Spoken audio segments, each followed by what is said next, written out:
Hey everyone, and welcome to Brawlhalla Weekly, Episode 4. My name is Partofthecreed, your host. I'm Berthen, one of your co-hosts. I'm DesignatedAsian, your other co-host. And today, our special guest is going to be Pugsy, one of the top Brawlhalla players and winner of the Brawlhalla Championship Series. But first, we're going to hop into news for the week. So, this week on the dev streams, not a ton of big news came out. There was a lot of hype for things we're going to be announcing next week, and we can't wait to see that. But as far as this week went, the biggest event that really happened was that on Tuesday, they showed off some skins. They had a new Ulgrim skin, a new Scarlet skin, and a new Hattori skin. And to be honest, those were like the biggest things that they really showed off. Thursday's dev stream was more of just sort of hanging out and having, chat play some games with Raiden and Dolce, but they didn't make any super big announcements.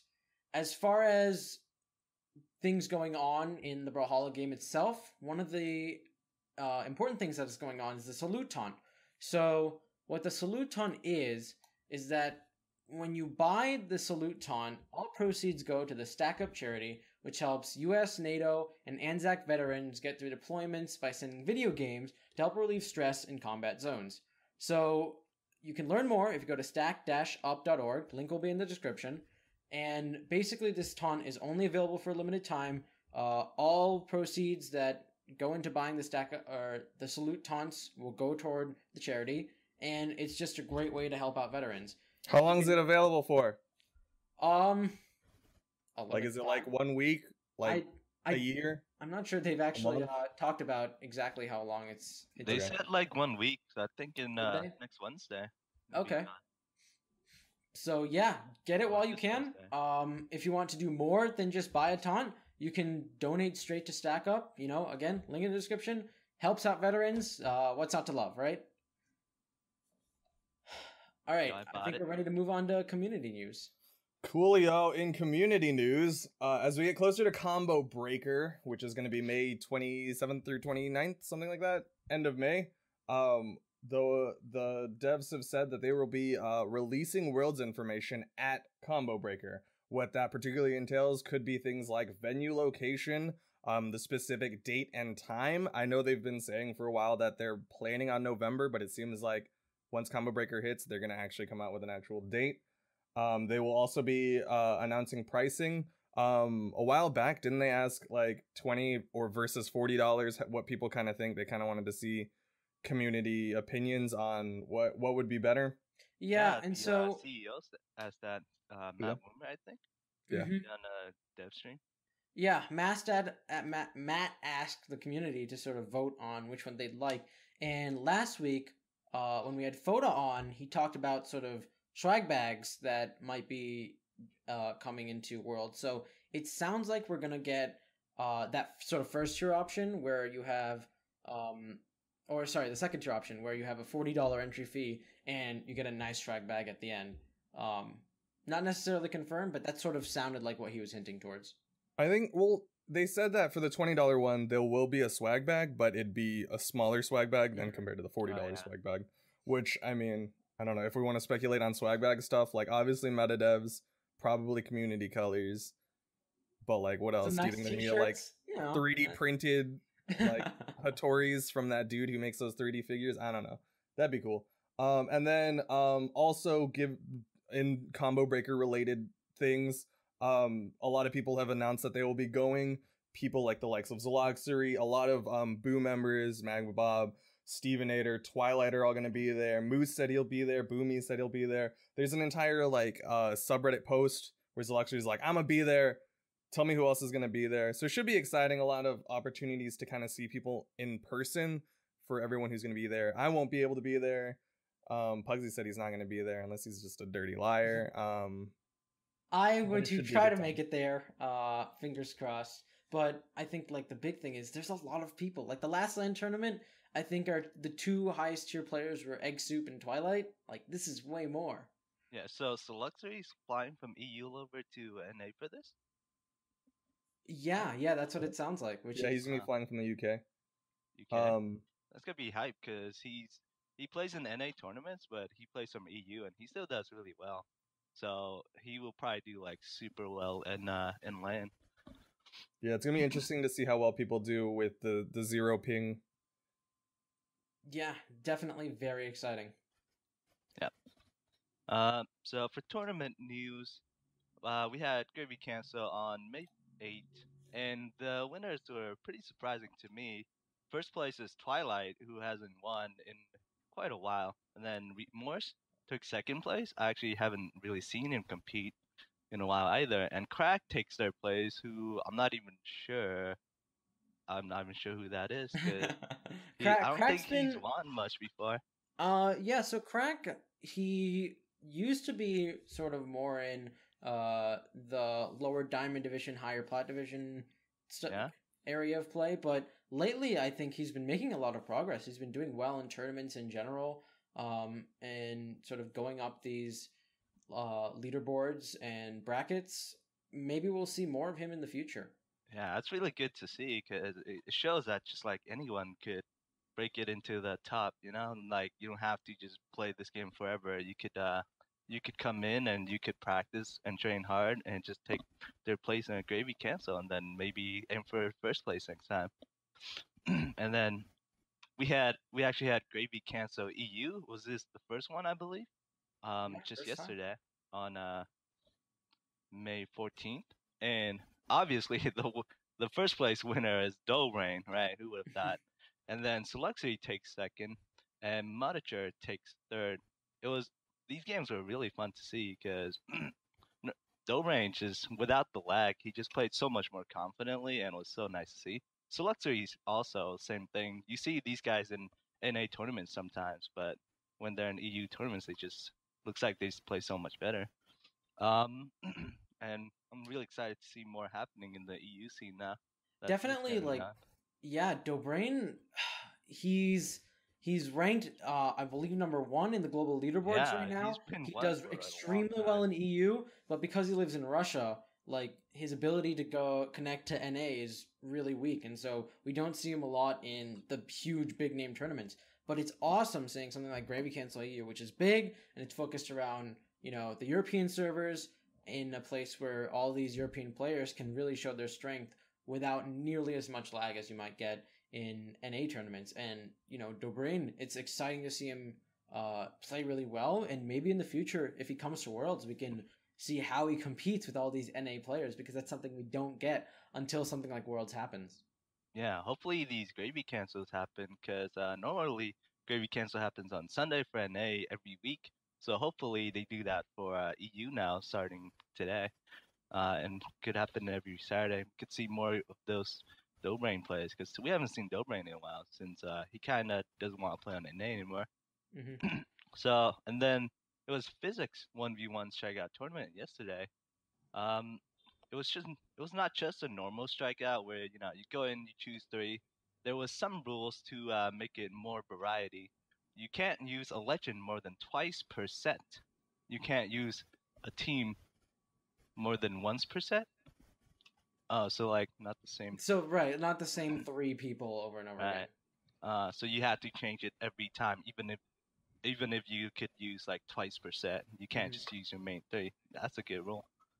So yeah, there was a lot of variety. People just played all kinds of different legends, and it was really fun to see. Yeah, I think one of the main people, LDZ, is someone who we see in tournaments play almost solely Queen Nai, and it was really cool seeing him come into Physics Strikeout tournament and having to pick a much larger variety of characters and come out of that by going, hey, I'm not just a Queen Nai main, because he did very well. Yeah, he did very well. He took second, and he didn't take first just because Dobrein was there. And Dobrein's just a monster with every legend. So it's really hard to win from Dobrein, because he used to like main rain him or something. So he's pretty proficient in every legend. Yeah. So winners were Dobrein takes first, LDZ took second, and Pugsy took third.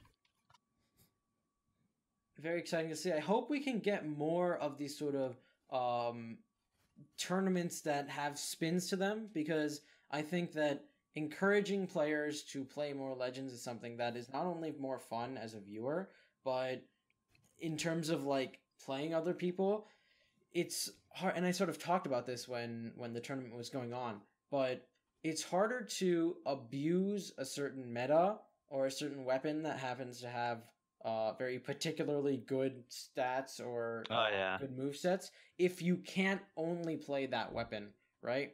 And so sometimes in a tournament you would see one legend or one weapon be picked all the time because they were just that good at the time, but you can't do that in Strikeout.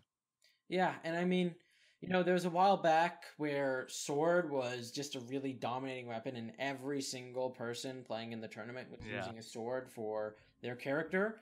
Like, having something like this Strikeout tournament forces players to go, okay, on the first match, I might use 3 Sword Legends, and on the second match, I might be able to get away with 2 Sword Legends, but, by the time we're getting to the 3rd, 4th, 5th matches, I'm running out of options, and you've got to use Legends with other weapons. You've got to show your variety and be like, I'm more skilled than simply using, downlight side air over and over again. With that, I think that wraps up the news segment. It is a bit of a short one this week, but unfortunately there just wasn't a ton to talk about. Hopefully we'll be getting more exciting news in the coming weeks. But right now it's time to introduce our special guest, which is going to be Pugsy. Pugsy, can you hear us? Yes, I can. Hey, it's Pugsy. What's up? All right, Pugsy. So why don't you introduce yourself? Where are you from? Who are you? Okay, so my name is Pugsy. I play for Boo, which is a competitive Brawlhalla clan. I'm 14 years old. I live in Canada, in Toronto, the 6th. And yeah, I'm actually a boy. So just to clear this up, for people who are listening who don't really know about this, there's been a running joke that Pugsy is a girl. And so for the record, to clear everything up, you are in fact a boy. Yes. Okay. Now that we got that out of the way. Right. How and when did you discover Brawlhalla, Pugsy? Okay, so it's like June 2015, which is almost like 10 months ago now, which is a really long time, especially for this game. I used to actually play competitive Smite, so I was starting to get really, really bored of Smite, so I needed a new game to play, and Smite just really wasn't working out. Like, I wasn't doing very well. So a Smite streamer, his name's TV, twitch.tv/TVO, if you want to check him out. He's a cool guy. So he was playing Brawlhalla, and he was like really bad, but it still looked fun. So he was giving Steam codes to subscribers. So I just subscribed real quick because I really wanted the game, and the game was like $30 on Steam at the time. 30. So I just did that, and I started playing it, and it was just really fun. I just really enjoyed it. What giveaway? The thing you subscribed for?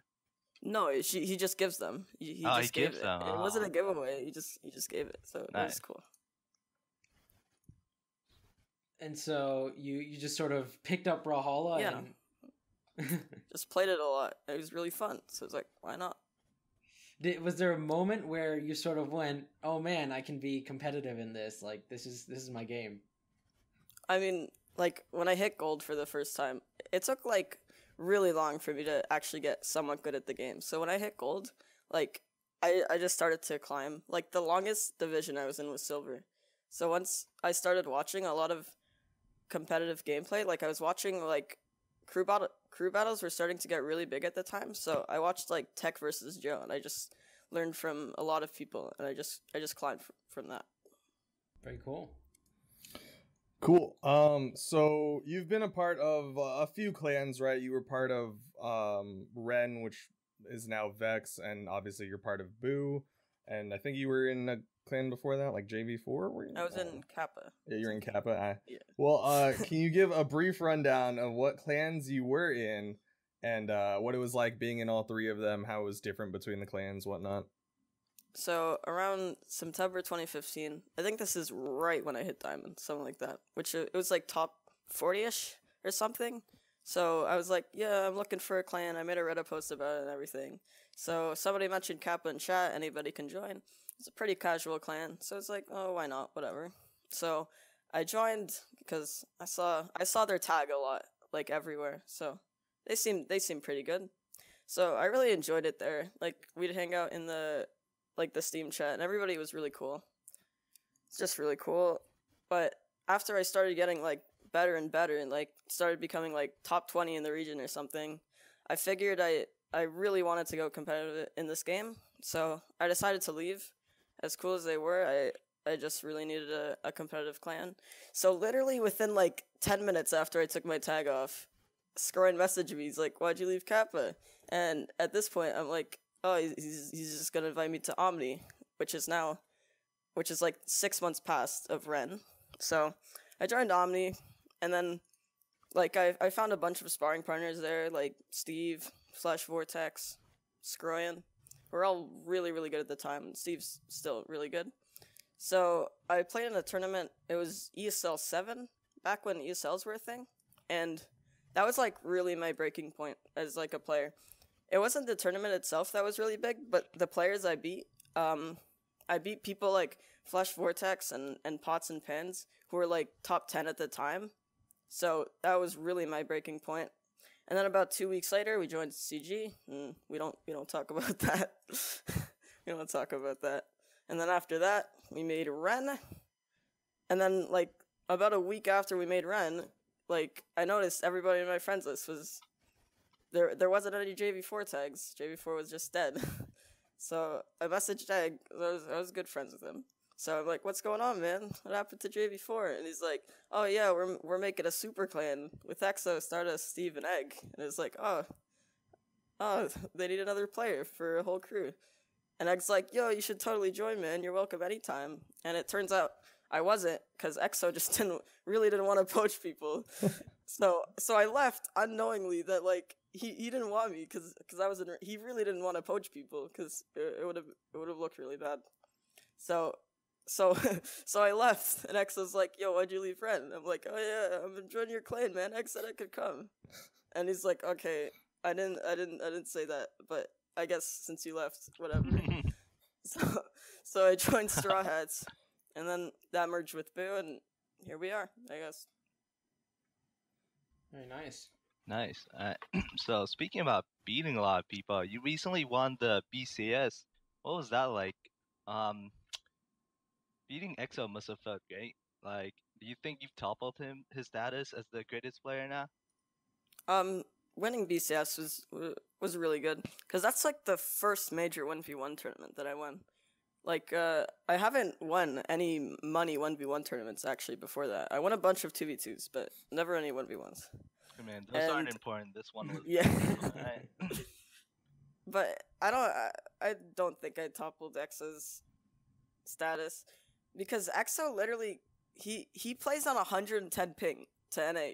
He's not even in his own region. So there's no way we could even compare. And he's almost beating us on, like, 110 ping. It's like, we should be sad that we're losing to this guy. Like, but until lands come, we have no idea who's the best, realistically. Yeah, I know. There's definitely plenty of people from other regions. Milo, who is using Brazilian servers.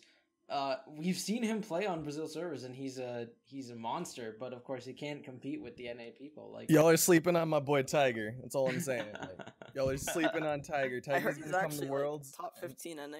He's gonna wreck. From EXO. 30, he'd probably beat a lot of us. That's very exciting.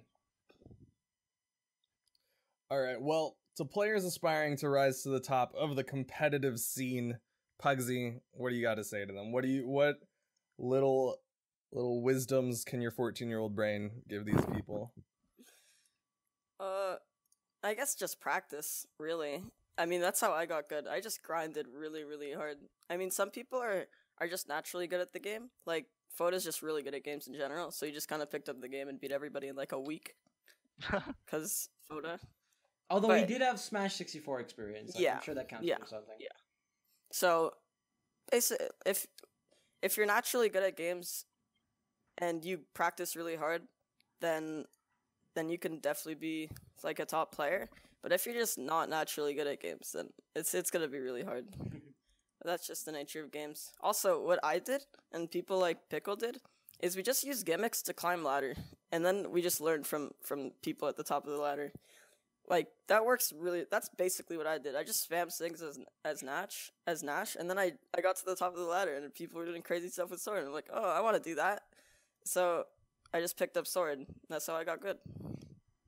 But yeah, I guess it is important to note that gimmicks will only take you so far. Yeah. All right, sweet. Now we're going to move on to sort of the standard questions that I asked one of the top players.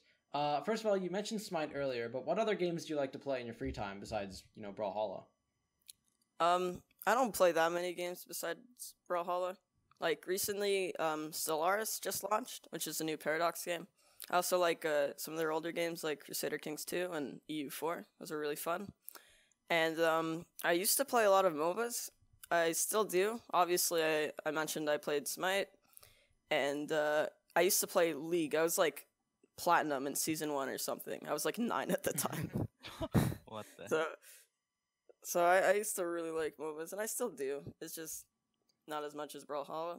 Also, Overwatch, like, when it was an open beta, it was, like, sucking away my life. Like, I literally didn't play Brawlhalla for, like, a week when open beta was happening. I think it was really bad. 10 hours on there in the 5 days. Yeah, so it was really fun. Are you thinking about getting Overwatch, though? I already have it pre-ordered. Pre-ordered it, like, 4 months ago. Here we go, guys. This is the time to topple Pugsy, is when he's too busy playing Overwatch. All right, so if you weren't dedicating yourself to becoming a top player in Brawlhalla, what other hobbies or careers might you be pursuing? In or out of school, something like that. So there's not a lot of things I can do as a 14-year-old. I can't be like an engineer at like 14. But when I was younger, like from 10 to 12, I was really good at soccer. I was like thinking of joining like a rep team, which is like the highest level of soccer in our region. So I almost did that, and then I didn't end up doing it. But I was also really good at track events. Like, I was really good at short distance running. So I probably would have been doing that if I didn't pick up video games. And obviously, if I didn't pick up Brawlhalla, I might still be playing competitive Smite. Who knows? It's very cool. And finally, to round it off, who is your favorite legend in the game? I think it's pretty obvious. Bodvar. I just really like simplicity in characters a lot of the time. Like, I always play, in every game I always play like really simple and mainstream characters. I don't know why. So I like Bodvar. Similar to Overwatch, like Soldier 76 is like the most simple character in the whole game, and I really like him just because he's really basic. That's cool.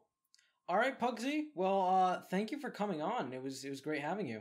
Yeah, thanks for inviting me. See you later. See ya.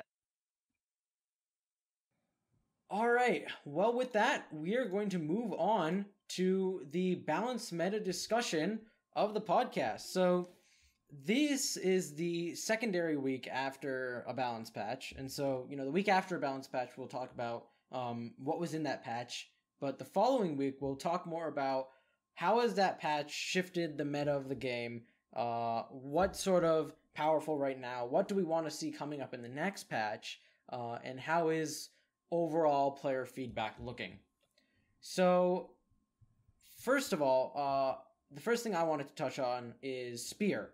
Spear's gotten a lot of nerfs lately, but a lot of people are still complaining about it. I know, Berthen, you brought up a discussion with your own sort of community, asking them, hey, do you guys think Spear is OP? I don't know if you have anything to say about this. Yeah, and a lot of them said yes, and I think so too, because I think the thing with the Spear nerfs is they were more like trying to balance minor issues, like adding cooldowns, which doesn't really affect combos or anything. It just makes it so you can't spam the same OP moves.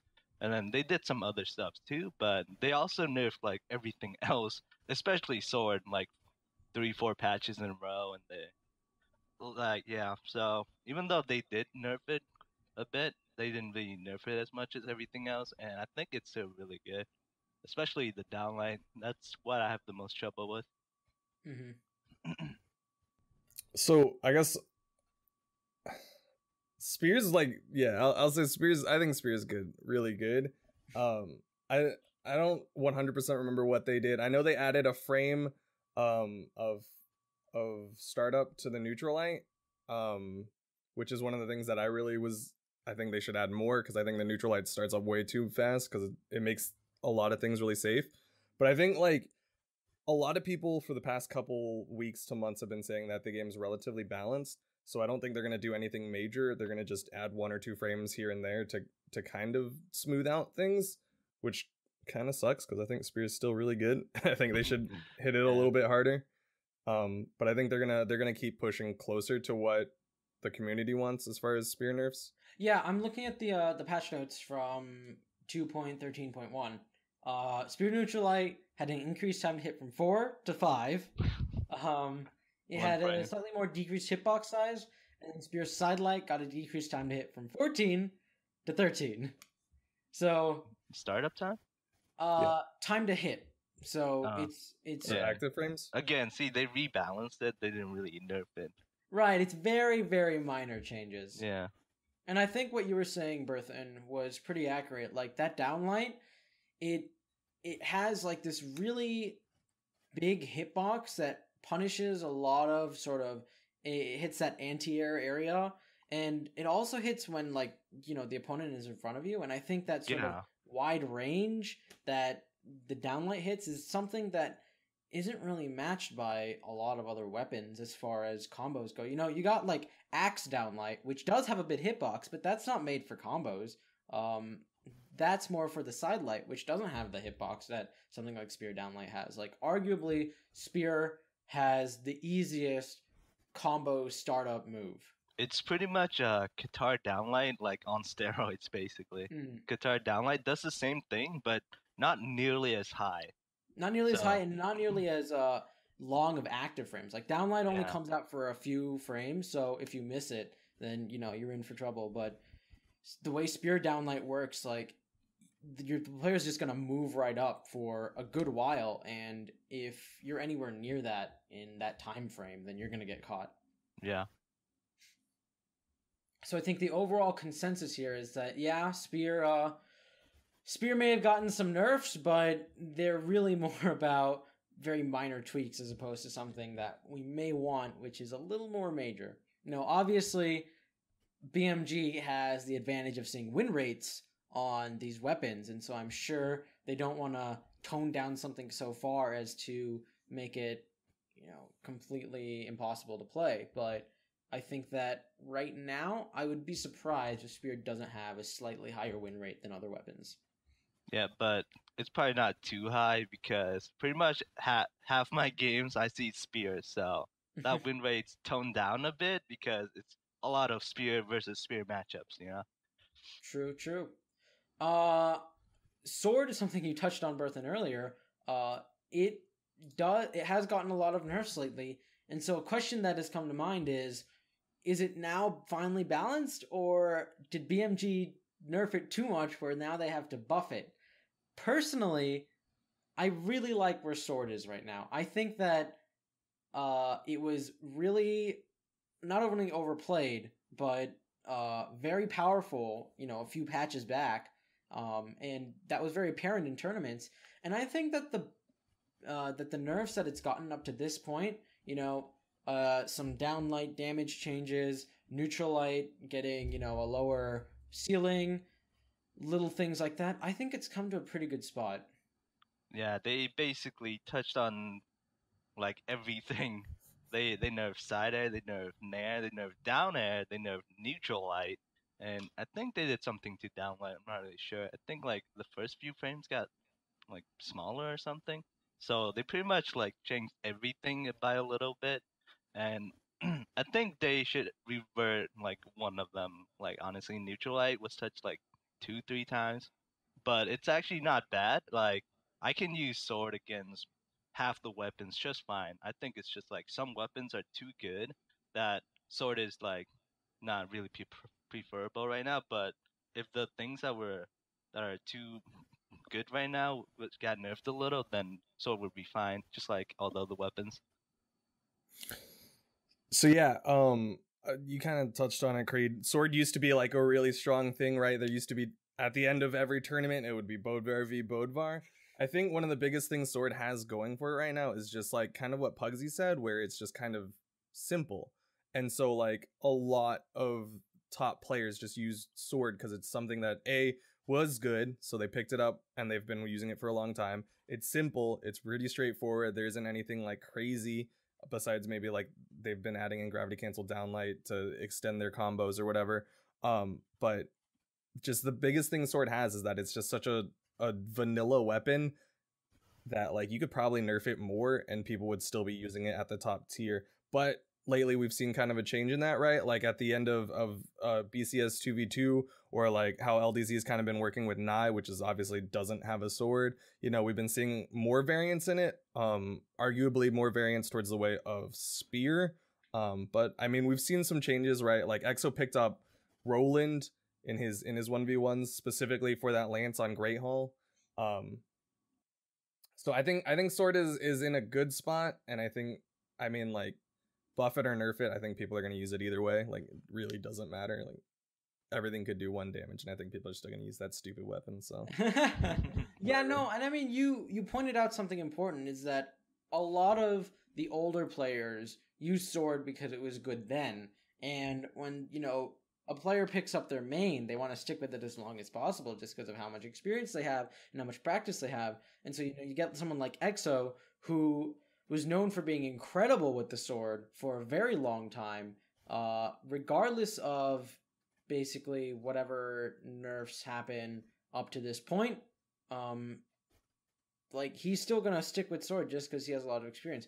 He is trying to shift his way toward other weapons because the importance of that is like becoming more revealing. Hey, I need to mix things up. I gotta flow sort of with the meta of the game, but that takes time, and so I expect even with nerfs, people are still going to be playing a lot of sword, and I don't think that the amount that players play that weapon is very indicative of its place of, hey, how overpowered is it? Oh, everyone's still playing sword, it must still be overpowered, and I don't think that's true. Yeah. Okay, so next I sort of want to talk about spot dodge, because there have been 2 big discussion posts on Reddit about dodges. And it's something that I've sort of talked with a couple other of the big players about, like where spot dodges are in the meta. And I guess what people are sort of agreeing on is that they're a little much, that, you can basically wait for an attack, spot dodge it, and because you can cancel a move out of a spot dodge, you can follow up at whatever pace you want. And so, if they have shorter active frames and a low cooldown, then you just come out of the spot dodge really quickly and follow up with something like a neutral light. Or if it has longer active frames, you let the spot dodge go on as long as it can, and then follow up with a heavier attack. And so I think that that's sort of the issue that lies behind spot dodge. Do you guys sort of agree with that? Yeah, I agree. I think it lasts longer than pretty much any active frames in the game. I think... Or, sorry, you continue your thought. Nah, I wasn't even finished with that. I was just gonna say some random things. No, go for it. Say your random things. See, I was just thinking like the spot dodge. It just seems like you don't really need to think about it, right? You're like, it has 22 active frames. I can get out of it if I mess up or something. So I don't know what's gonna happen. So I'm gonna stand here and I'm just gonna spot dodge when I think something can happen, and it'll probably be fine. It's just seems like you can just do it whenever, like you have hesitate on something, and then it works out just fine. Duke, do you want to say something? Yeah, sorry, I was wanting to see if you had more to say. So this is an opinion I've held for a reasonably long time, like going back to when I was like some gold leaguer who like didn't actually understand the game. There is one fatal flaw in the current system of the game, which they've been working on. They've been actively trying to fix, and momentum dodge is a good way to do it. But a critical issue I find is that you are using your defensive option as your aggressive option, right? It is the same button. So for a lot of people, the approach is dodge. You dodge into to try to attack, or you do like your little like bunny hop thing and then try to do a dare. And then the other person still has their defensive option once you've burned your dodge. They kind of tried to fix it, and it's kind of helped once they added momentum dodging, But then now we're seeing like either it's spot dodge or you both walk in the same direction and then they momentum dodge the same distance. I don't personally have a solution, but it is something that I've kind of like thought about for a while as kind of an issue, is that like the issue isn't spot dodge. The issue is how dodges work in general.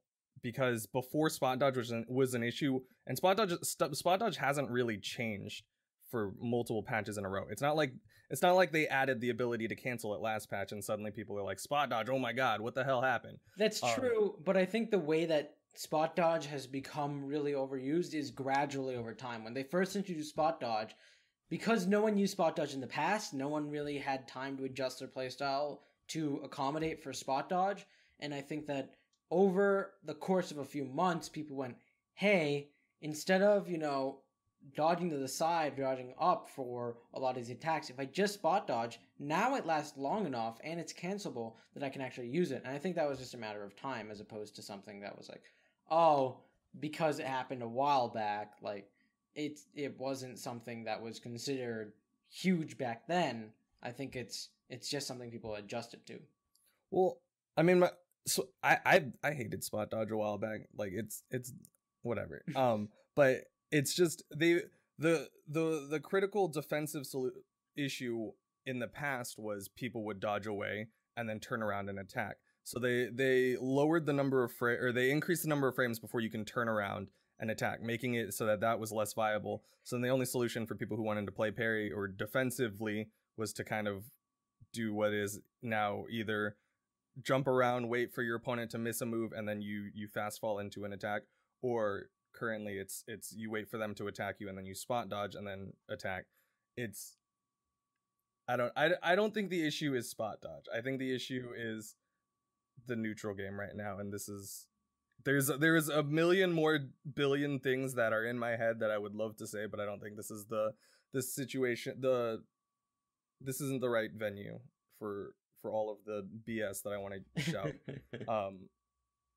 But yeah, that's more or less my opinion. And no, I think you make some fair points. The neutral game is something that I know BMG is really trying to tackle, because I think that the thing that makes this game a lot more fun is this more, actually attacking style, right? Like, it's a fighting game, you want to go out there and fight, not have two players on opposite sides of the map sort of jump and dodge left and right until one of them decides that, hey, he's close enough, maybe he'll run into my attack, right? Like, it's not exactly a fun way to play the game.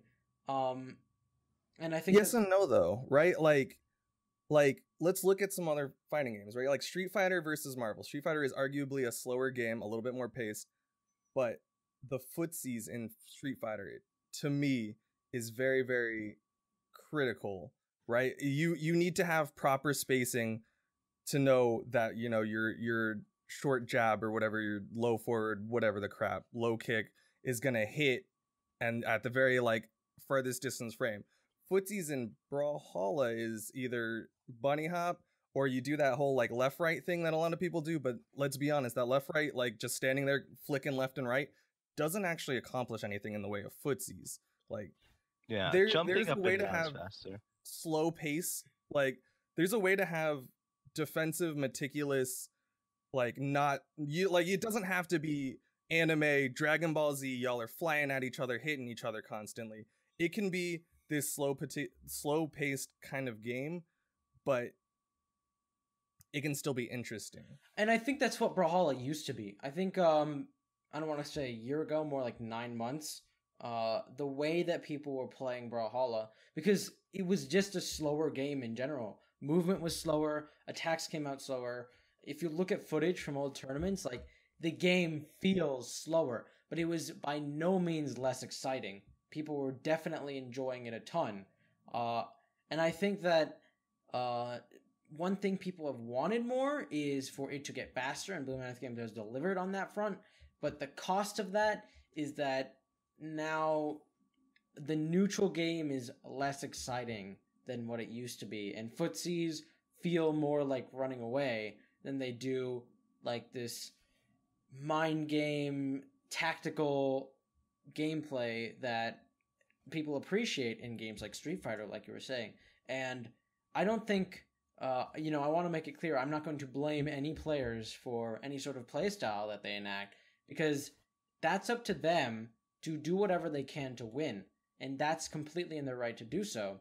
I think it's up to Blue Mammoth Games to change the actual game and the meta into a situation where the game does feel more fun and footsies feels more tactical, so that, these players that are forcing themselves to play, quote unquote parry, to get a more viable playstyle that says, hey, this is something that really requires some thought, and you gotta put yourself into your opponent's footsteps and say, where is he gonna move, where am I gonna move? And I think that's where we're trying to head. I know BMG is doing whatever they can to try to work toward that goal. Yeah, that's a really good point, because like people will just often hate people that do these things that they don't like, but they do it because it's just good in the game. It's not because they actually want to piss off people and be like cancerous or anything. They just do it because it's good right now. If something else was better and not as like unfun, then they would probably do it too. It's not because they're just a bad person. They just want to do it because it's good, and you can't really blame them for that.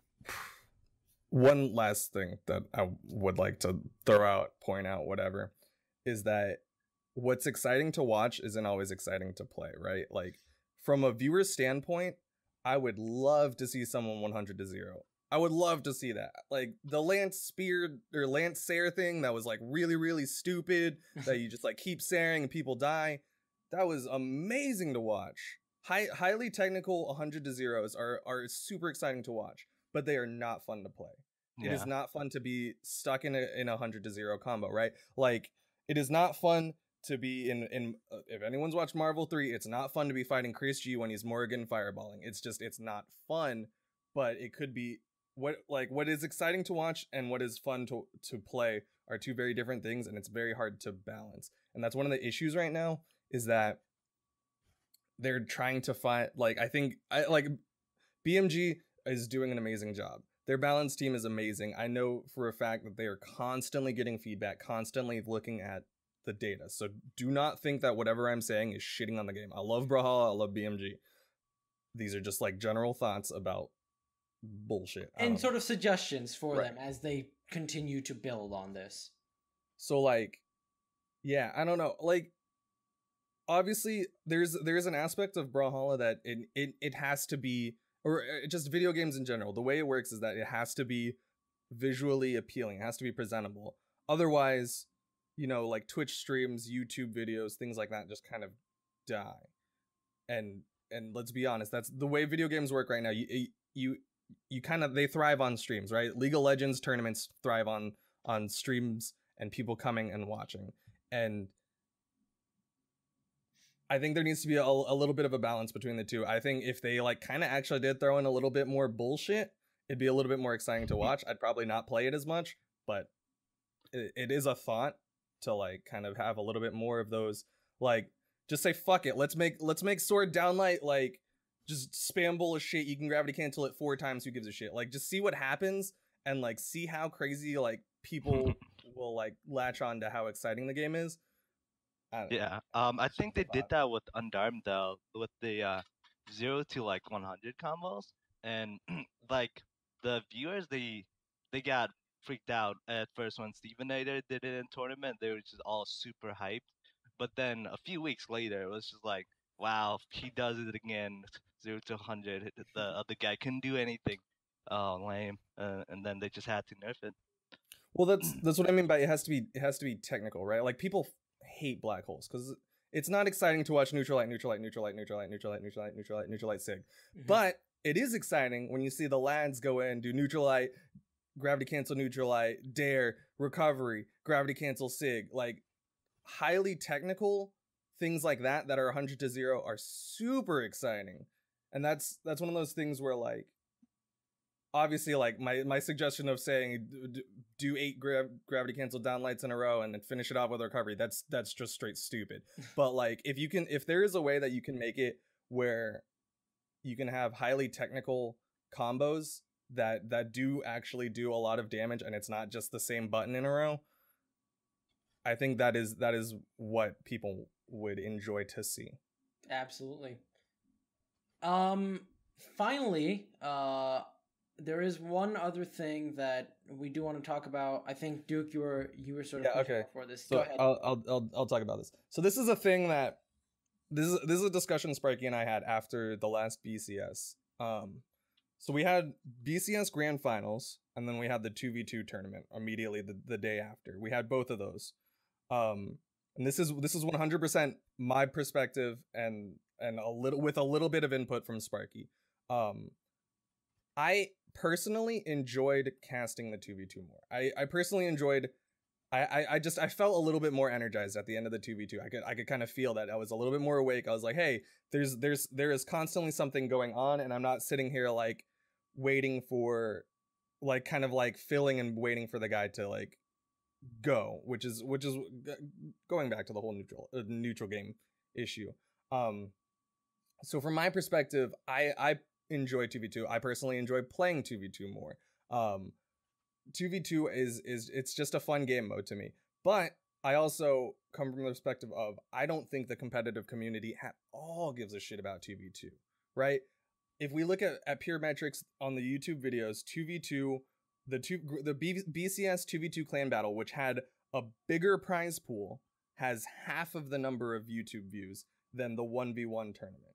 The week 3 of the BCS has more views than a 2v2 clan battle with $1,500 on the line with the biggest clans in Brawlhalla fighting against each other, and you get to see all of their players. The 1v1's it has more views. So I think people prefer to like consider 1v1 the more competitive game mode, and they also watch people seem to watch 1v1 more. So I just kind of wanted to see what your guys' opinions are of 2v2 versus 1v1, because there's arguments for both sides. 2v2, it's harder to play lane. It's harder to be parried, because if you're gonna sit on a wall, then you're putting your teammate in a 2v1, right?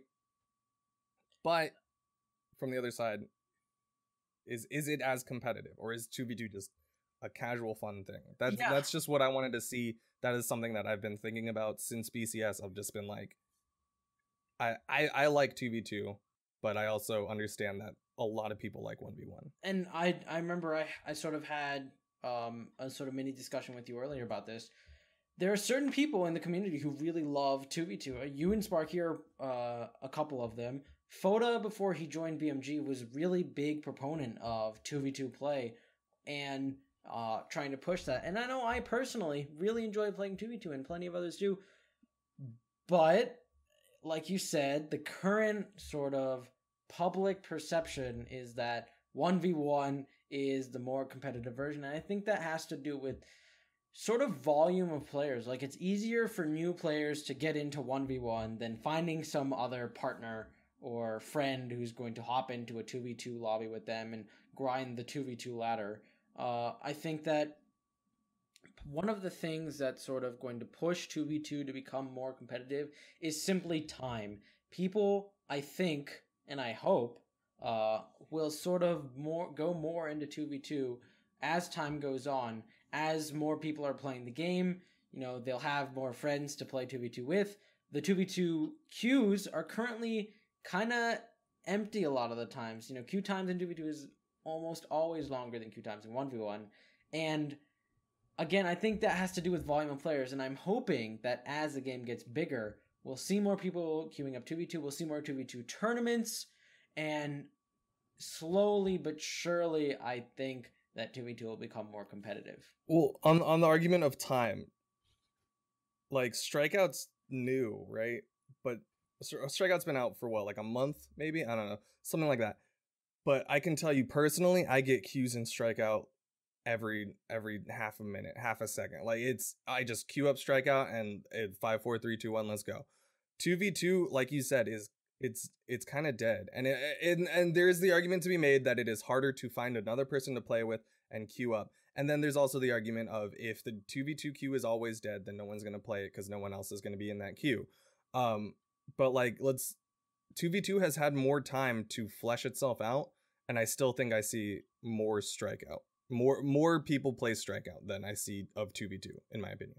Yeah, but what I think Creed means is that, like, with time there'll be more people, and with more people it'll just be more accessible. Because then, you know, if you have like 20% of the player base like 2v2, then if there's more people in the player base, then it'll be a bigger queue just because there'll be more people. So by time, I mean, I think he just means that when more people comes, then it'll be bigger, right?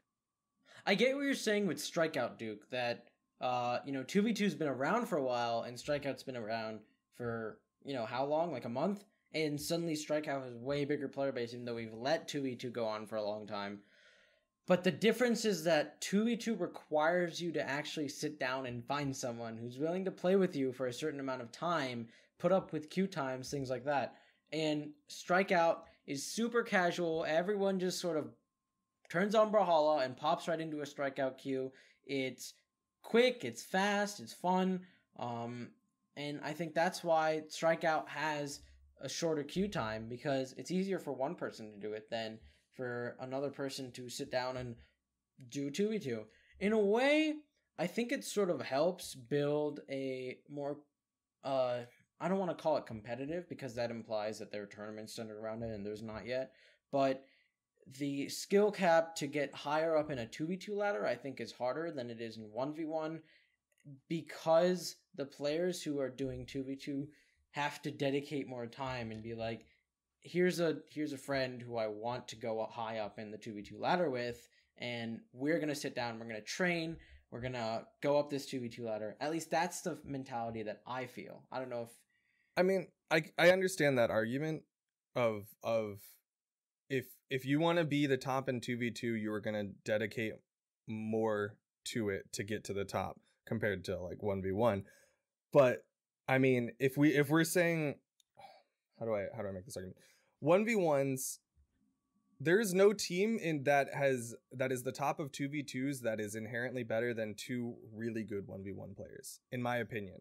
If we look at the BCS 2v2 clan battle, like, Boo won just by being a conglomeration of really good 1v1ers. There was no situation where like FRX arguably had the most like logically sound strategy of, we're just going to keep black holing and it'll work out. But Boo clearly found a solution to it, right? Like, they obviously because Boo didn't lose to anyone until they got up to Boo versus Vex in winners finals. And it was arguably because either Exo was a little bit off his game, or because Doppy was playing Olgrim, and it just threw Boo off, in my opinion. But it's not like Crocky and Doppy were just like running through people as a 2v2 team with just arguably more synergy. It, to me, seems like two good 1v1 players will beat a good 2v2 team just by being